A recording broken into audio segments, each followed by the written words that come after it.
Daniel Negreanu is looking down at 10-7 offsuit, but Seiver has raised to $1,300 with pocket fives, and Hashem has called with Jack-10 suited. Uh-oh, this is Daniel's favorite hand, and it's actually gotten him into trouble in the big game before. Re-raises on the button to 5,200. He knows Seiver's range is wide and Hashem's flat is vulnerable. Even though it's his favorite hand, he's trying to play the players, not the cards. This raise is about letting them know that he's going to give them a hard time this hand if they decide to play along. Scott Seiver is really hoping Daniel has an overpair so that he has the right implied odds to make this call. Hashem folded, so heads up to the flop. King, deuce, queen.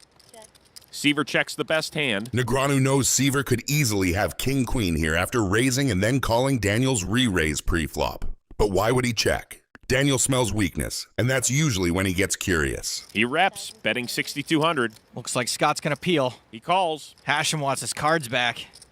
6 of spades on the turn. Seiver checks. Daniel still got just 10 high. This is one of the dangers of having a favorite hand. Daniel does not look like he's about to check. After just calling the flop and checking the turn, Negreanu is probably putting Seiver on a draw or the weak pocket pair he does indeed have. He's thinking, if I apply the right pressure now, Seiver might just fold and give me all the money. Daniel does fire that third barrel, making it 14,200 to go.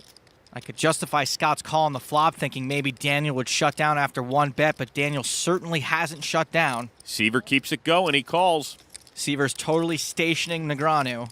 You mean like a calling station? Exactly. 4 clubs on the river. Seiver checks. Sick. Daniel fires 36,000. Seiver is capped, checked every street, and never repped strength. Daniel has nothing, but he knows Seiver is weak enough to fold. This is a masterclass. Folds the winner. Phew-wee. You had me staring. I had my favorite hand. You know what that is?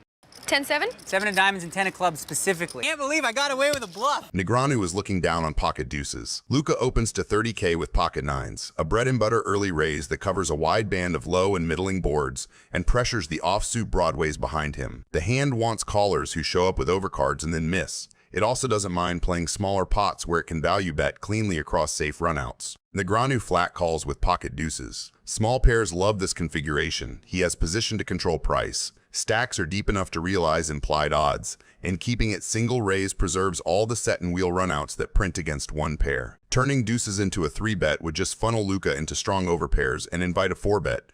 Calling keeps the deck wide and the story flexible.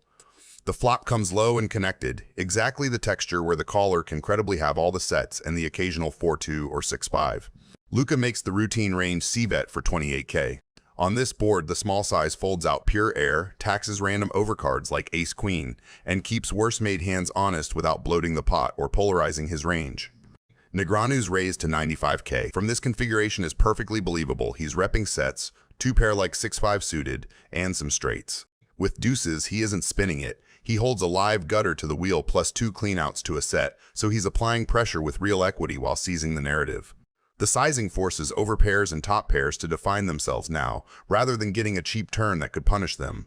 Luca's call protects his overpairs and some slow plays, but it also hands tempo to Negreanu and nudges Luca toward a bluff-catch posture on a lot of turns. He's inviting Negreanu to keep telling the story and hoping to catch him on a bad card.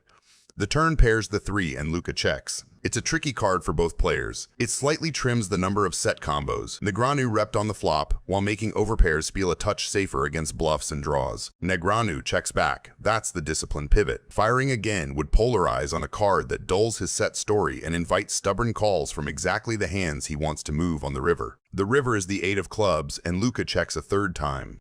After flop pressure and turn control, that 3rd check leaves his range heavy on single pair hands that hate facing a big ask. Daniel bets ridiculously big, 400K. Wow. And Luca folds. That was not the bet he was trying to induce. Daniel's reputation earns him a win there. Bluffs like that from him are few and far between. Jennifer Tilly is looking down on 8-6 suited. Negreanu opens with ace-2 offsuit. That is a light but purposeful steal, using the ace as a blocker to reduce the chance he runs into a premium and leaning on position to realize whatever equity shows up later. Tilly answers with a re-raise. That choice is great against a suspected wide open because suited connectors play cleanly post-flop, deny cheap realization to the opener, and set her up to attack a player who loves to take flops. It's a little too small, Jen. Phil Lockie's going to be upset with you after that raise size because it's too small. Like, Last time I took advice from you, I lost the tournament. Sorry. Negreanu calls rather than four-betting. He keeps her range wide, carries the positional advantage into a pot that is not yet bloated, and quietly pockets the option to turn later cards into leverage, even when he misses. Okay, now I'm going to do the dunk bet. It's not a donk bet because you were the pre-flop raiser. Oh, okay, it's not a dunk bet. It's a continuation bet. A continuation bet. Tilly follows through for a small C-bet. The sizing stresses floats and gut shots and keeps her range comfortably uncapped. A lot of bad cards can come off, then I can just bluff raise the turn or something stupid like that. You could.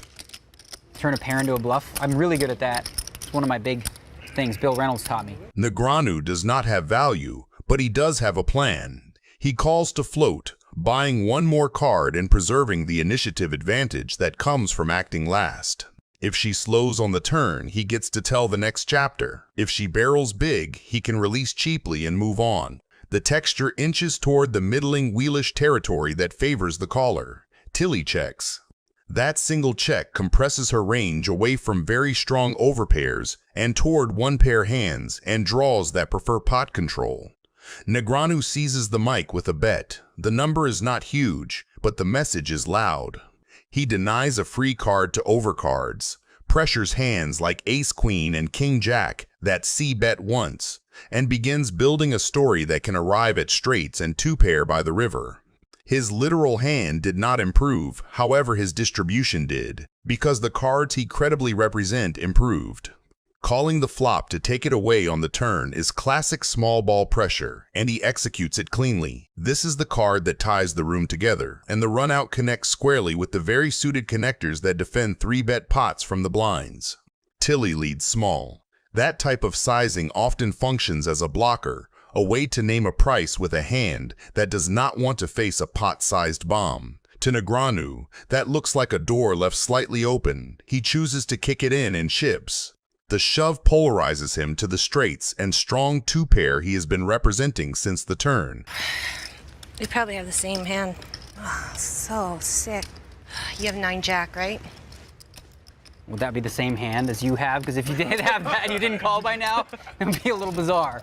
You're in Jennifer Tilly's seat. You have the straight. Negreanu shoves over your small lead. What's your move, snap call, or an impossible fold? And why in one sentence? Best clear answer gets pinned. Oh, God. Oh, you have a 6? You raised me with a 6 out of position? No. That's crazy talk. Tilly folds. Daniel Negreanu is looking down on ace-9 offsuit. Negreanu clocks the dynamic immediately. Wiggins is the table's loose cannon, splashing around, loving post-flop control, and hating big, uncomfortable decisions. Negreanu's plan is simple. Lean on that psychology and the betting patterns it produces. Pre-flop, Negreanu opens to $1,600 with ace-9 offsuit, a hand that prints against wide callers and keeps his range uncapped.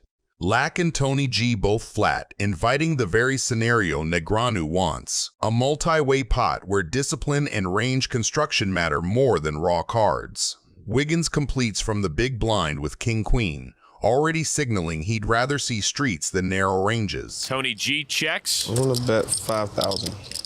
Wiggins does what loose cannons do, fires $5,000 to protect and find out where he is. Negreanu only calls. That flat does three things at once. It keeps Lack in a dominated, second-best world. If he sticks around, it conceals bluffs and value under the same hood, and it sets a trap for the sizing tells Wiggins tends to give on later streets. Lack gets out of the way, and we go heads up. The turn is the 5 of clubs. I respect you as equal as I respect Doyle, man. But you're not slacking up on me at all. You really gonna make sure that, you know what I'm saying, you making sure I wear my stripes on this table. That's right. Yeah, you know what I mean? A total brick for the main draws. Watch the bet sizing. Wiggins downgrades to a $2,500 blocker. That's the cap Negreanu was waiting for. Into 17,400. A tiny stab screams one pair pot control, not a hand eager to face heat. Negreanu raises to $12,500. You beat me in the pot right there. So, He's leveraging position, fold equity, and his ace blocker. He makes it harder for the loose cannon to have the very hands that could comfortably 3-bet. The call, not a re-raise, confirms the cap. The river pairs the jack with the jack of hearts, killing some 2-pair combos and leaving most draws bricked. Wiggins checks, and Negreanu goes for the throat with $35,000. oh man, you really try to pull the trigger there, didn't you, man? Caught the jack, didn't you? Caught the jack. You had it the whole time, didn't you? No comment. Too late, you already nodded your head yes. I Say fold. what? I fold. You nodded your head yes, real quick. Or what? Kid. Too fast for me. Daniel Negreanu is looking down on Queen 3 offsuit. He opens to $4,000 after folds. I like this. That raise comes from a range that includes most suited queens and bluffs that keep him wide versus 2 sticky callers. Kenny's flat call is very playable if he expects the opener to fire too often and the blinds to continue light. Solomon closes the action. This paired low board heavily favors the pre-flop raisers C-bet strategy. Negreanu owns the overpairs and all the hands that can bet small. Kenny's check call range is condensed, ace high, mid pairs, and some slow-played overpairs. Negreanu's bet is the modern range-wide stab. It denies equity from 2 overcards and keeps his value and bluff buckets indistinguishable. Kenny calls, which already caps him away from many check-raise value hands. Texture changes a little. 7-6 and 6-3 improve to straights, and Solomon's backdoor 8x would have picked up top pair, but he's gone. For the 2 players left, Negreanu still retains a nut advantage portfolio of overpairs, plus the occasional 5x suited. His bluffs pick up backdoors only rarely, so he leans on fold equity. 16,000 pressures, exactly what Kenny showed on the flop, ace high and pocket pairs under 10s. Kenny's call again narrows him to ace queen and ace king high, pocket 6s through 9s, and a few traps. Crucially, he almost never has trips or a turned 8 that wants to raise, so his range remains capped. When Kenny checks a third time, his range is now mostly ace-high and middling pairs, hoping to get to showdown. He has very few slow-played monsters after declining to raise earlier streets on such a safe runout. Negreanu fires a polarized, overbet adjacent sizing. What does he represent? Overpairs that bet all 3 streets, and the thin value of a 5x that never feared a raise. What does he target? Exactly ace-queen, ace-king, and pocket 7s through 9s. Kenny folds. That's one of those, right, Phil? That was fun to watch. Let's see it then. You want to see it? You don't want to see it. It'll tilt you, for sure. Let's see. I want to see it then. You guys really want to see? Make the game better? All right, show one for the boy. Daniel Negreanu is looking down on pocket 7s. Pre-flop. This is one of those old-school tension spots where everyone at the table knows something big is brewing before the cards even hit the felt. Hellmuth opens to 900 with whatever he has, Go on, Phil. doing his usual, I'm supposed to win every pot routine. That small raise size in a deep cash game invites action, and Negreanu obliges by re-raising to 3,200 with pocket 7s. For Negreanu, this is a classic squeeze hand. He is on the lighter end of a value range, but against Phil's wide open and the dead money in the middle, 7s play nicely as a pressure tool, strong enough to call a 4-bet if it is small, but also perfect for picking up the pot uncontested a lot of the time. Then Doyle wakes up behind them with pocket jacks and makes it 11,700. That sizing is important.